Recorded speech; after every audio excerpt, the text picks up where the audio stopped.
अमाप पैसा तुम्ही कमवू शकता. ह्या समुद्रातनं तुम्ही बारडीनं पैसा काढू शकता, मगानं काढू शकता, तुम्ही किती काढू शकताय हे तुमच्या मनावरती आहे.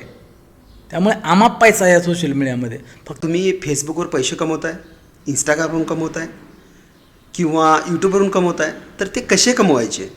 आज तुम्ही रोज त्याच्यावर बघत असता की नवीन नवीन स्टोरीज असतात, नवीन पोस्ट असतात, त्यानंतर व्हिडिओज असतात, म्हणजे रील्स असतात. पण ह्याच्या माध्यमातून तुम्हाला पैसे मिळतात आणि ते कसे मिळवायचे या संदर्भातच आज आपण चर्चा करणार आहोत. नमस्कार, मी अशोक चव्हाण आणि तुम्ही बघत आहात माईक विथ अशोक. आपल्या स्टुडिओमध्ये आज आलेले आहेत संजय सकटे सर.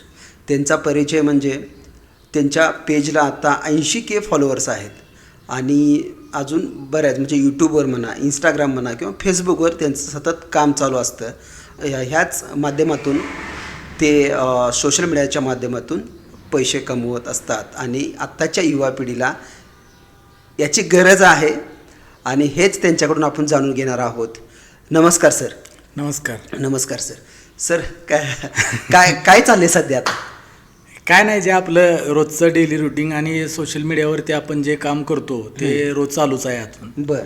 त्यामध्येच आपलं रोजच्या रोज पोस्ट बनवणे, व्हिडिओ बनवणे. बरोबर बरोबर सर. ते चालूच आहे. तुम्ही म्हणजे कधीपासून ही सुरुवात केली? आता ज्या वेळेला मला वाटतं या सोशल मीडियाच्या कामामध्ये म्हणजे मी असं अनावधानाने पडलो, म्हणजे असं काही ठरवून यामध्ये कधी आलेलो नाही.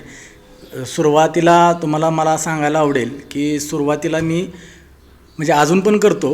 सुरुवातीपासून मला कवितेचा छंद होता, वाचायला लिहायला आवडायचं, कविता चारोळ्या लिहायला आवडायचं. मग या गोष्टीमध्ये आवड होती. परंतु कसं असतं, एखाद्या कवीला एखादं व्यासपीठ मिळावं अशी तिची इच्छा असते. त्यामुळे मला वाटतं 2015 साली मी पहिल्यांदा फेसबुक पेज ओपन केलं आणि त्यावरती थोडं थोडं लिखाण करायला सुरुवात केली. आणि त्यानंतर मग तिथं लिखाण करता करता मग लोकांनाही ते आवडायला लागलं लिखाण, कविता काय काय पोस्ट करायचो, इकडं तिकडचं बघून त्याच्यावरती आपलं मत मांडायचो. मग ते लोकांना आवडायचं. मग लोक त्याला कमेंट करायचे, लाईक करायचे. मग ते पण आवडायला लागलं मला की बाबा हां, या लोकांना आवडतंय, मग आपण ह्याच्यावरती लिहिलं पाहिजे. एक प्रेरणा मिळाली आणि तिथूनच खरं पहिली ओळख माझी फेसबुकची झाली. सुरुवात मी फेसबुक पेजपासून किंवा माझ्या प्रोफाईलपासून केली होती. मग हे सगळं करत असताना तुम्हाला अशा काय अडचणी यायच्या का? म्हणजे काय अडचणी यायच्या? अडचणी म्हणजे त्यावेळेला फेसबुक हे आपल्या सर्वांसाठीच एक नवीन होतं. एक 2015 साली त्यावेळेला विचार केला तर त्यावेळेला सगळं नवीन होतं. फक्त नवीन नवीन व्हिडिओ बघायला मिळायचे, काय काय असं बघायला की आवडायचं ते. फक्त त्यातलं एवढं असं डीपमध्ये नॉलेज नव्हतं की बाबा हे असंच का, हे बनवायचं कसं. बघत तर होतो आपण क्रिएटरचं, त्यावेळेचे ठराविक क्रिएटर होते, पण आवडायचं ते. मग आपण असं करू शकतो का, परंतु त्याविषयी मार्गदर्शन नव्हतं. मग त्यासाठी आम्ही काय करायचो, यूट्यूबचे व्हिडिओ बघणे, बाबा हे कसं करायचं, हां फेसबुकवरती पेज कसं तयार करायचं, असं कोणी शिकवायला पण नव्हतं त्यावेळेला. मग यूट्यूबच्या माध्यमातूनच शिकत गेलो आणि करत गेलो त्या पद्धतीनं. बरोबर. सुरुवातीला आव्हान म्हणजे हेच की शिकवायला कोण नव्हतं, मग चुकत गेलो. त्यावेळेला भरपूर पेजेस तयार केले किंवा यूट्यूब चॅनल तयार केले, परंतु योग्य मार्गदर्शन नसल्यामुळं ते पुढं काय करायचं, कसं करायचं हेच माहिती नसायचं. बरोबर बरोबर. हीच आव्हानं. बरं, मला अजून एक सर असा प्रश्न पडलेला की ह्यामध्ये ना बरीच मुलं आहेत, आपली बरीच तरुण पिढी आहे. ह्यामध्ये म्हणजे कंटेंट म्हणजे काय घेऊन ह्या बिझनेसमध्ये उतरायचं सोशल मीडियाच्या, किंवा काय क्रिएटिव्ह ह्यामध्ये काम अजून वेगळं काय करता येईल, ह्या संदर्भात जर आम्हाला थोडी माहिती मिळाली असती तर. आता कसं झालं आहे, आत्ता जे पूर्वीची परिस्थिती बघितली आणि आत्ताची परिस्थिती बघितली, आत्ता हा खूप वेगळी परिस्थिती आहे. त्यावेळेला म्हणजे एक 10-15 वर्षापूर्वी जी परिस्थिती होती त्यावेळेला लोकांना एवढी जनजागृती नव्हती. म्हणजे मीडियातून बाबा ते फक्त लोक टाईमपास म्हणूनच बघायचे, सगळीच लोक, तुम्ही आम्ही सगळी टाईमपास म्हणूनच बघायचे.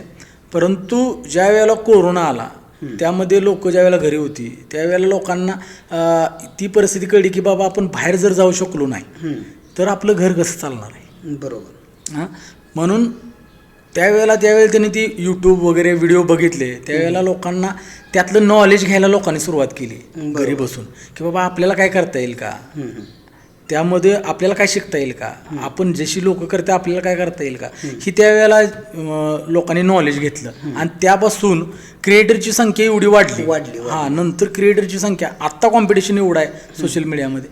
तुम्ही नवीन कल्पना काय घेऊन येत आहे, बरोबर, हे लय महत्त्वाचं आहे. आत्ता कॉम्पिटिशन भरपूर आहे, त्यामुळे नवीन कल्पना, नवीन तुमची एखादी निश तुम्ही जोपर्यंत घेऊन येत नाही, त्यामुळे तुमचा या आत्ता सोशल मीडियामध्ये तुमचा टिकाव लागणं मुश्किल आहे. यातून जर एखादा क्रिएटर असेल किंवा जर त्याला सुरुवात करायची असेल तर त्यानं कशा पद्धतीने सुरुवात केली पाहिजे, हा एक प्रश्न आहे मला. चांगला प्रश्न आहे तुमचा, कारण आत्ताची पिढी आहे, आता भारतामधली परिस्थिती बघितली तुम्ही की बाबा नोकऱ्या नाहीत लोकांना, तरुण पिढी फक्त आता रील्स बघून किंवा व्हिडिओ बघून फक्त आपला वेळ वाया घालवायला लागल्या, किंवा त्यांना काय वाटतं हे सोशल मीडियामध्ये, काही लोकांना असं पण वाटतं की सोशल मीडियामध्ये काय आहे, यातनं काय मिळणार आहे, हां उगाच वेडा झाला आहे. आता ज्या वेळेला आम्ही सुद्धा ज्या वेळेला व्हिडिओ करत होतो, आपण दोघांनी भरपूर काम केलेलं आहे, तुम्हाला माहिती आहे. लोक आपल्याला वेड्यात काढत होते की बाबा ही काय करणार आहे, ती नुसती पळते ती रोजच्या रोज. आपण धमालवाडी केली, धमालवाडीतनं तुम्ही बघितलं, तुम्ही शूट करायचा, त्यावेळेला लोकांनी आपल्याला किंमत दिली नाही, की बाबा त्यांना वाटायचं की बाबा हे काहीतरी करत बसलेत, यांना टाइमपास करत बसलेत. अजून सुद्धा काय लोकांना तसंच वाटतं की बाबा ह्यातनं काय मजा नाही, ही टाइमपास आहे नुसता, यातून काय होणार नाही. परंतु तुम्हाला खरी गोष्ट सांगायची म्हटली ना, सोशल मीडिया हा एक समुद्र आहे, खूप मोठा समुद्र आहे. यामध्ये जो काम करणारा आहे, जो माणूस येणार आहे यामध्ये, तो कितीही पैसे म्हणजे अमाप पैसा तुम्ही कमवू शकता. या समुद्रातनं तुम्ही बारडीनं पैसा काढू शकता, मगानं काढू शकता, तुम्ही किती काढू शकताय हे तुमच्या मनावरती आहे. त्यामुळे अमाप पैसा या सोशल मीडियामध्ये, फक्त सातत्य पाहिजे या कामात, सातत्य पाहिजे. तरुण पिढीला मी एवढंच सांगेन आत्ताच्या, तुम्हाला जर सोशल मीडियामध्ये करिअर करायचं असेल तर फक्त तुम्ही सोशल मीडिया म्हणून बघू नका. सोशल मीडियावर बाबा हां नाही मला आता ह्यांनी सांगितलं हे एक पॉडकास्ट बघितलं आहे, मी यूट्यूबवरती व्हिडिओ बघितला आहे आणि आता मी यूट्यूबमध्येच करिअर करणार, असं होत नाही. याच्यामध्ये तुम्हाला भरपूर दिवस द्यावे लागतात, 6 महिने, वर्ष, 2 वर्ष. आता मी 2016ला माझं एक वेदनांचे रान हे फेसबुक पेज काढलं होतं. हां, ते मॉनिटाईज झालं माझं 2019ला. बरोबर आहे, 2019ला ते पेज मॉनिटाईज झालं आणि 2019पासून त्या पेजचा इन्कम यायला सुरुवात झाली. म्हणजे त्यामध्ये सातत्य पाहिजे. तुम्हाला ह्या सोशल मीडियामध्ये लगेच काय गोष्ट होऊ शकत नाही, तुम्हाला त्याला वेळ द्यावा लागेल. पण आत्ताच्या पिढीला काय आहे, मला बाबा झट लगेच मला आज पेज तयार केलं किंवा यूट्यूब चॅनल आत्ता तयार केला, मला लगेच उद्यापासून पैसे मिळायला सुरुवात झाली पाहिजे, असं होत नाही. तुम्हाला त्यामध्ये काम करावं लागेल आणि तुम्ही काम एकदा तर तुम्ही सुरू केलं आणि एकदा तर तुम्ही ग्रोईंगला आला किंवा तुमचं फेसबुक पेज सुरू झालं किंवा यूट्यूब चॅनल तुमचं सुरू झालं तर तुम्हाला मग कोण थांबवू शकत नाही, तुमचा तो पैसा कोण थांबवू शकत नाही. मग तुम्ही त्यात किती मन ओतून किंवा किती मनापासून तुम्ही काम करताय ते तुमच्या मनावरती आहे. बरोबर. अजून एक सर प्रश्न आहे, आता आपल्याला जर फेसबुकवर काम करायचं असेल तर मला असं सांगायचं की आपल्या प्रेक्षकांना कळू दे की काय म्हणजे त्याच्या पॉलिसी काय आहेत किंवा मॉनिटायझेशन कसं काय, ह्या संदर्भात थोडं जर माहिती तुम्ही सांगितली तर ते बरं होईल. आता यामध्ये कसं आहे, आपल्याकडं जास्तीत जास्त पहिलं टिकटॉक एक होतं, पण आता टिकटॉक बॅन झालं आहे. पण आत्ता जे महत्त्वाचे जे सोशल मीडिया प्लॅटफॉर्म आहेत ज्यातून तुम्ही इन्कम करू शकता, असे 3च आहेत फक्त. एक फेसबुक आहे, एक यूट्यूब आहे आणि एक इंस्टाग्राम आहे.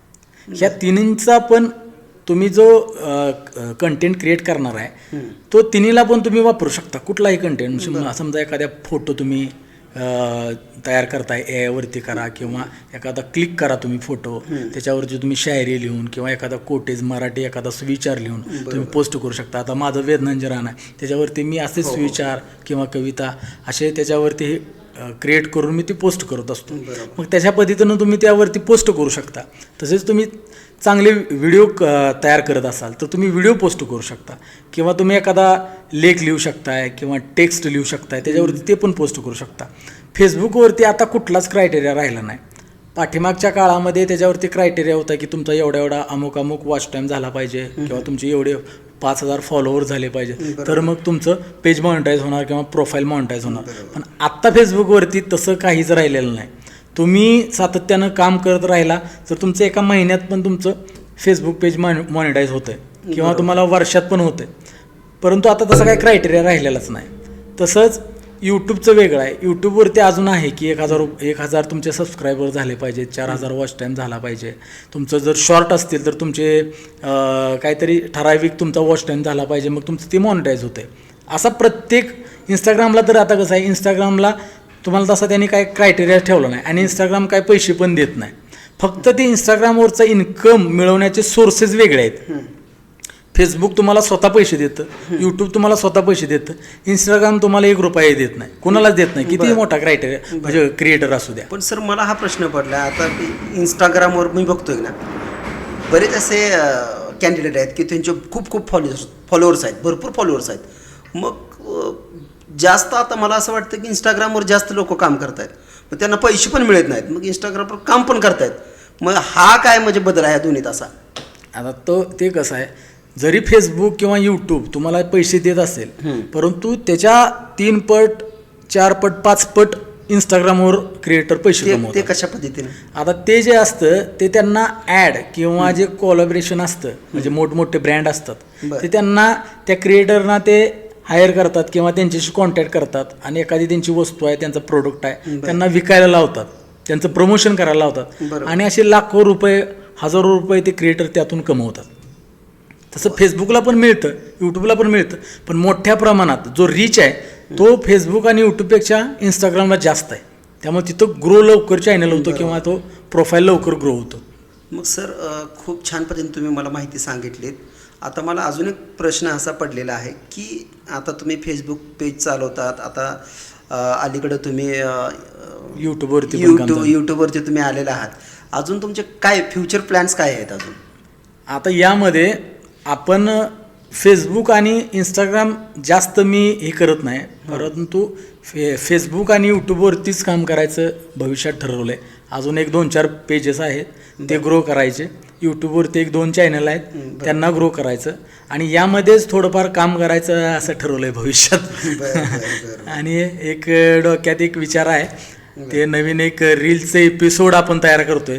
तुम्हाला माहितीच आहे, आपण एक नवीन एक एपिसोड म्हणजे वेब सिरीज टाईप पोस्ट बघितलेली आहे, वेब सिरीज टाईपच आपण अशा शॉर्ट फिल्म आणि एक रील्सची सिरीज नवीन आपण चालू करणार आहे.